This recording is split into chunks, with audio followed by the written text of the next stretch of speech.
7h46, on va parler économie sur LN24 avec Michel Dekemeter. Bonjour Michel. Bonjour Pierre. Tout va bien ce matin? Tout va très très bien. Michel Dekemeter, expert en transition économique pour Club of Brussels. Aujourd'hui, on va revenir sur le forum de Davos qui a eu lieu la semaine dernière à Davos, donc en Suisse. Forum économique qui rassemble une grande partie des dirigeants du monde entier, des grands chefs d'entreprise. Et vous allez un peu voir si, à l'angle, à l'époque de la transition économique, est-ce que Davos est cohérent par rapport à cette idée de transition ? Oui, donc évidemment, nous sommes entre deux mondes. On parle de transition. On a vu, selon moi, le meilleur et le pire. Sachant que, alors c'est pas un scoop évidemment que la vérité ne se trouve pas dans ce qui est dit, mais ça nous invite en tout cas à avoir une lecture plus profonde de l'actualité pour voir pendre les fils finalement derrière chacun, de voir où sont les enjeux financiers, géostratégiques, les enjeux d'image, on y reviendra. En tout cas, ce qui était très intéressant, je trouve, dans tous les panels, je m'en suis enfilé quand même ce week-end un maximum pour essayer de comprendre et sentir ce qui s'y passait. Je pense que vous y étiez aussi, vous avez pu sentir.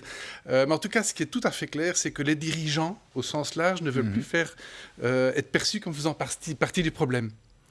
Donc il y a une vraie prise de conscience. Oui, il y a une vraie prise de conscience. Ça, c'est en fait une assez bonne nouvelle.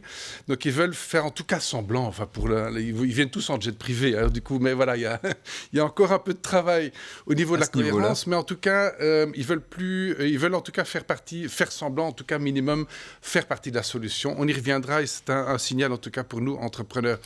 Alors en tout cas, pratiquement tous parlent de décarbonisation. C'était vraiment sur toutes les lèvres, ça c'est une bonne nouvelle. Ils ont décidé de planter plein d'arbres, donc ça c'est bien aussi. On a vu les forêts en feu et ça continue à brûler. Donc ça, il y a vraiment une prise de conscience par rapport à ça. Une intervention inouïe de Yuval Noah Harari, donc cet auteur best-seller. J'ai trouvé ça intéressant quand il disait « The Danger Formula », donc la formule qui est il y a un risque, il y a des risques en fait dans les 10 prochaines années. C'est de biological knowledge, donc connaissance de la biologie, fois computing power, donc savoir traiter les données, fois les données, c'est en fait le secret pour hacker les humains. Donc il y a ce risque-là, très important dans les prochaines années.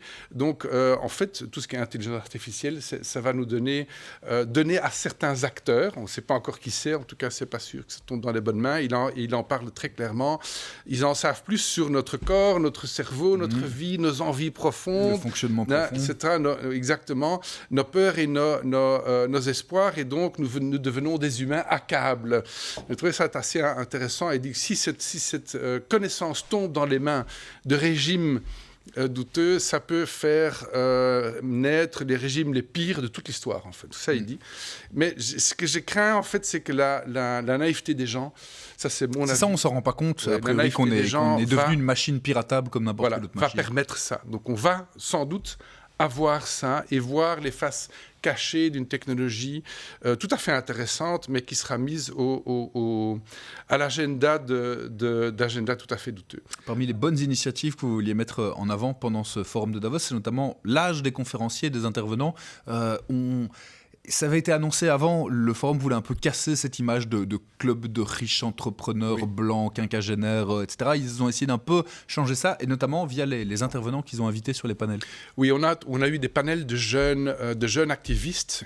Et là, c'est vrai qu'ils nous ont, en anglais, des blow us off. Donc, c'était vraiment, on voit vraiment une réelle intelligence. Ils nous ont challengé, nous, notre génération, avec vraiment à balles réelles. Donc c'était vraiment tout à fait édifiant. Donc ça a vraiment été quelque chose de très marquant. Donc j'ai trouvé ça vraiment fascinant. Alors après ça a été évidemment récupéré. Ça a été on a vu comment Donald Trump a répondu en disant oui, il faut pas être pessimiste, il faut être optimiste. Il faut pas croire les prophètes de l'Apocalypse. C'est grossier.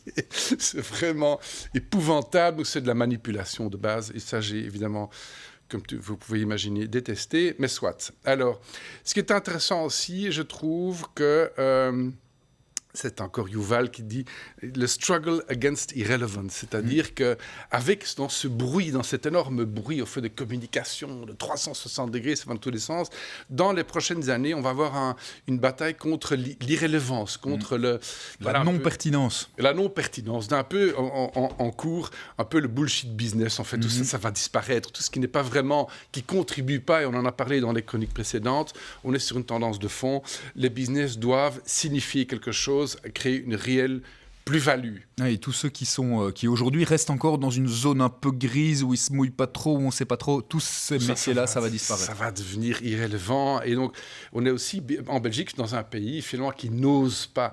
Et c'est un peu un signal à nous, à nous entrepreneurs, à nous et vous, de dire osez y aller. Parce que c'est un peu le grand message en disant voilà, on sait en fait ce qu'il faut faire, mais il faut oser y aller. C'est vraiment ça aujourd'hui le message. Alors un petit peu pour mémoire aussi, ils vont tous se mettre à mesurer l'impact CO2. Tout ça, c'est une façon de gagner du temps. Donc on connaît l'urgence maintenant. Arrêtez de tourner autour du pot. Allez-y. Prenez à bras-le-corps vos enjeux, osez y aller ensemble, osez créer des coalitions.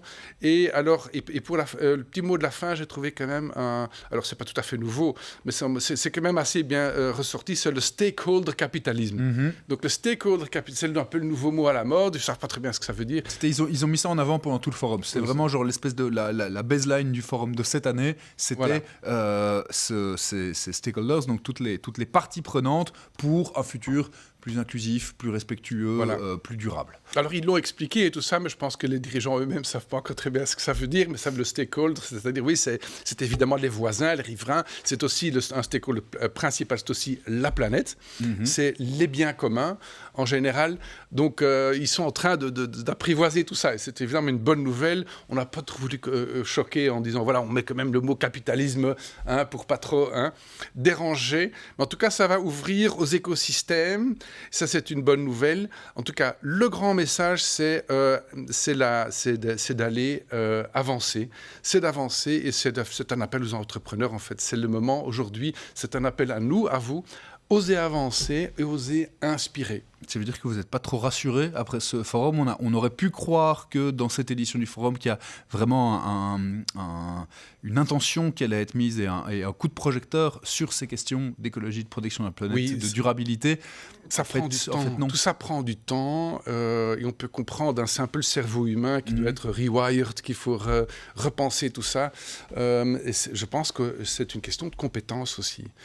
On a un cerveau qui est aujourd'hui tellement conditionné par ses anciennes façons de faire qu'il faut oser disrupter, oser sortir des clous. Et cette compétence, en fait, c'est de l'éducation. Hein. C'est comment faire pour ouvrir vers ces parties prenantes. C'est qui, déjà ? Comment faire nos alliances, mais ça, on peut faire référence aux précédentes chroniques qu'on a fait ici même. C'est vraiment une question de compétences, je pense, donc, et d'entrepreneuriat et de responsabilité. Je remarque aujourd'hui, et ça c'est plutôt mon commentaire, c'est que, au fond, peu de gens sont prêts à prendre des vraies responsabilités. Quand il y en a un qui ose, surtout en Belgique, le pays spécialisé pour ça, qui ose, on le laisse aller en disant, voilà, vas-y, hein. Il y a peu de solidarité. Essaye de ton côté. Oui, pas comme en Allemagne, c'est tac, on y va, l'équipe fait bloc derrière. Pas du tout. En Belgique, c'est vas-y, casse-toi les dents. Et puis quand il réussit, on est jaloux. Donc, c'est vraiment une invitation à repenser notre culture de l'entrepreneuriat et de la responsabilité. C'est maintenant, et ça ne viendra pas de eux, ça viendra de nous, ça viendra de leurs équipes à eux, parce qu'eux savent pas. Donc il faut vraiment maintenant faire coalition.